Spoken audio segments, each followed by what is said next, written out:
Hi, everyone, and welcome back. My interview today is with Denis Cloward. How are you, Denise? Hi. Glad to see you. Glad you could come by. Thank you for having me. Okay, now you're with ATCAA. Mm-hmm. Okay, and the program manager, the housing program manager. Mm-hmm. Yes, right? here in Amador County. Okay, why don't you tell us what that job entails? Overseeing the emergency shelter, and also we're working on some transitional housing here in Amador County as well. We have Smart Money for Success financial classes. We also have a HUD certified counselor that works with foreclosure intervention process and the pre-purchase classes as well. So a lot of different programs and funding sources. Okay, I think today basically we're going to be talking about the homeless shelter. Correct. Right. Why don't you tell me about the homeless shelter? Well, the shelter is a beautiful Victorian home in downtown Jackson, and we say for grant writing purposes that it sleeps about 30, but at about 28 we're pretty full. We're able to serve the general homeless population, so men, women, children, families, and a lot of the shelters around the nation are having the difficult choice to separate families because they need to do that. Obviously, separating the populations, but we're able to unite families and keep them together when they come into the shelter. I'm not quite sure what it is that you said there. So when there's a homeless family, I'm not sure if you said other places have to separate the families? Right. A lot of times in the surrounding areas, Sacramento or Stockton, they need to have a single male shelter, and then the female shelter, the mom and the children go somewhere else. And so during that housing crisis, it's very difficult for the family to be separated. So maybe the family gets broken up, and the moms get to bring the kids, but the males or the dads or whoever go to another shelter. So we keep the families together. Here in Amador County, we're able to keep the families together, is what you're saying. Well, to me, I think that's a very good thing, and I'm glad to hear that we're able to do that. But they also help take care of the property. They cook together, and they network together, so it feels like that when they're going through their crisis, because it's very difficult for the people inside the shelter. A lot of them come to us with nothing, and they've lost all of their things. They couldn't put them in storage. The spiral effect basically happened. Maybe someone in the family lost their job, and so they downsized by an income, and then, car repairs, whatever the case was. And so they're coming to us. Sometimes they even have to get rid of their pets that they've always had, which is really devastating. I'm kind of surprised at the large number that you say is at the shelter. How many bedrooms is the house?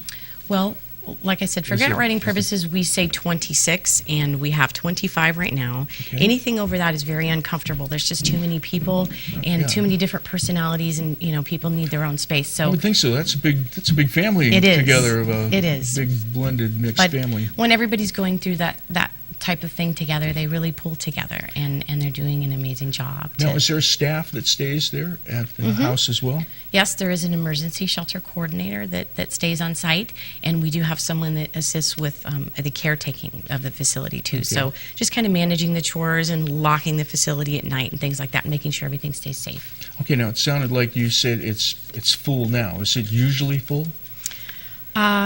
It doesn't have to do with seasonal, and this year we've actually seen more families than we've ever seen, and it's in the past it was basically a single male, single female, or single mom type of situation. That was our highest percentage.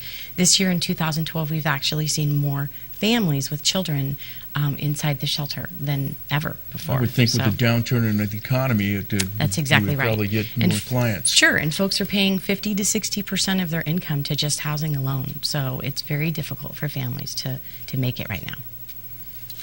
Okay, now where do you get funds to keep the homeless shelter? Where do the funds come from? In the past, we've always secured what's called the Federal Emergency Shelter Grant monies, which are now Emergency Solution Grant funding. We did apply for that funding in 2012, June of this year, and we were actually unsuccessful. There was not enough money in that particular funding source for all the different shelters that asked, so we weren't the only ones that were unsuccessful, and it actually led to 3 other shelters in Northern California closing their doors. Wow. So we've been able to leverage funds since June up until right now, but we are now at the point where we cannot do that anymore. So we're in a financial situation here. We've never come to the public and said, hey, can you donate in a way to keep our doors open, but we're here now saying that. Are you able to get any funds from local government? Well, we actually were very fortunate last week. We received an award from the Amador Community Foundation for $5,000. Okay. And so that's going to help with the general operations to keep the shelter open until the end of December, the end of this year. And then at the turn of January, we're just, so we've got some other businesses too that are helping. Sierra Hearth and Home did a little, their Black Friday sales, a percentage of their Okay. Black Friday sales. Interfaith Food Bank, we're collaborating with their new executive director, Tom Thompson. So we're trying to keep all of those things, keep the shelter open, basically. Okay. And collaborate. I'm glad to hear that. We're going to take a break, and when we come back, we'll have more with Denise. So stay with us right here on TSPN. You're watching Amador County's local television network, TSPN. Hi, everyone, and welcome back. I'm with Denise Cloward. How are you? Cloward. Cloward. Okay. And program manager with ATCAA, the housing program manager. And you serve the needs for the homeless here, for getting them some shelter and a place to stay. Now, do we have more people that need shelter that aren't at that particular house? Where do they? Yes. Where do they live? Well, in each and every year, we have to do what's called a point-in-time survey. Okay. HUD requires that we do a mandatory point-in-time, so we're counting the homeless in the Tri-County area. Okay. And each year it alternates. One year we're doing just the sheltered folks, and the next year we're doing the unsheltered folks, which we'll be doing this year, the latter part of January. We'll need to do that. That always gives us our numbers. Okay. And 2 years ago, when we did both of that count together dually, there were over 200 people in Amador County that were homeless at that time. Okay. Now, I think your category of homeless is, it might not be what people think. Okay? I mean, when I think of a homeless person, I probably think of a person that's, sleeping in their car, Right. don't have a home, maybe they're with their family, they're really down on their luck and things like Right. that. And that's probably what most of the population has an idea. And I think you would like to maybe raise awareness that that's not just the case. Why don't you tell us some of the criteria for a homeless person? Well, HUD has its definition of what homeless really is. Right. It's about 5 pages long, but Okay. realistically, we're talking about a place that is not meant for people to sleep or stay. The folks that are inside the shelter right now, in the past year, and I'm not on site, but I do a lot of the reporting for the shelter. We have had people that have lost their homes to foreclosure that have come to the shelter. We have local restaurant workers, moms that are working 2 jobs, car salesmen, okay? These folks are serving our food where we Okay. go to eat. And so they're not just standing there with a cup. They're working. And Okay. if you ask 80% of the homeless people if they want a job, the answer is yes. Okay. I guess I might be under the impression, I think maybe you or someone else was here last year and they were talking about the point in time survey, which I guess kind of like taking a census. One time you try to get, Right. canvas and say, here are the people. And It's a snapshot, I really. thought that I kind of heard like maybe, say maybe my son, for the heck of it. Maybe my son is down on his luck and he's living with his friend, but he can't pay him rent. Is he homeless? Well, actually, if they're in an overcrowded situation, we can look at that. Couch surfing is actually not to HUD considered homeless, but if you look at the fact that 48 hours from now, you don't know the next couch that you're going to go Right. to, that Right. sounds pretty homeless to me. I mean, Okay. we're trying to make sure that people have a stable living Okay, environment. so I guess what I'm saying and trying to point out too is like, you can be down on your luck and be lucky that you're inside or someplace for that Right. night, but you really Correct. don't have a home. So those That's are, correct. and that's got to cause a lot of anxiety and and Exactly. pressures and Sure. Everybody and needs a hardship place to on get people, ready. right? Everybody needs a place to get ready, a place Okay. to take a shower, a place to have a meal so that they can get up and get ready for the next day. And that's what we're providing at the shelter. It's a safe, wonderful place for people to stay so that they can Okay. get their lives back Well, together. 200 people and 28 and other people, do other people get maybe vouchers and stay in motels or things like that? Actually, we don't But it sounds like with your funding problem, maybe not. We don't have the voucher system here in Amador County. There are there are folks that are outside that choose to be homeless as well. There's chronically homeless individuals. Our shelter is actually a clean and sober facility, so we are asking that they are clean and sober when they come in. And so if those issues are happening, they need to make sure that in their planning stage when they're going to come in, that they're ready to go to meetings and they're ready to, make that change. Okay. So there are some, there's very few reasons, I should say, why people wouldn't be welcome into the shelter, because unless there's a past sexual crime or they're just, staggering in, they're welcome. If we have the room, they're coming So we in. have a great need. You have a need for funds. We do. And it looks like how are you staying open? Who all helps you to stay open?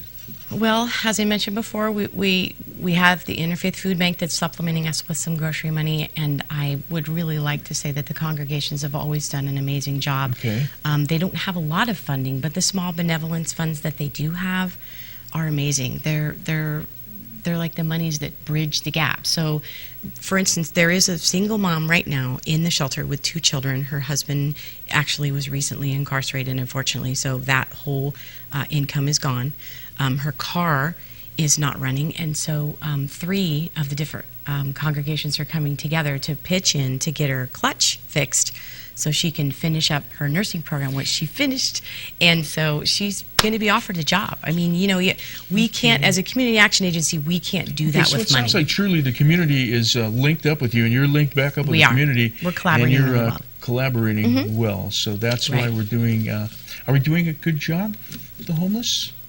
I think so. I think that we, unfortunately, it's a really, really hard thing to figure out and to, to fix. But Amador County is a very loving county, and they do care about their most vulnerable residents.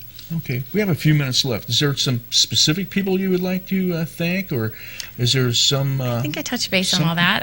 I really want to stress that we've never, as a housing division through ATCAA, come to the public and asked for funding. We've always been self-sustaining with those federal funds. So I would hope that if some of the folks in Amador are looking for a place to donate, we are a 501c3, so it is a tax donation, and we need some funding to bridge the gap in time until the CDBG money that we have secured, we can access those monies hopefully sometime in February.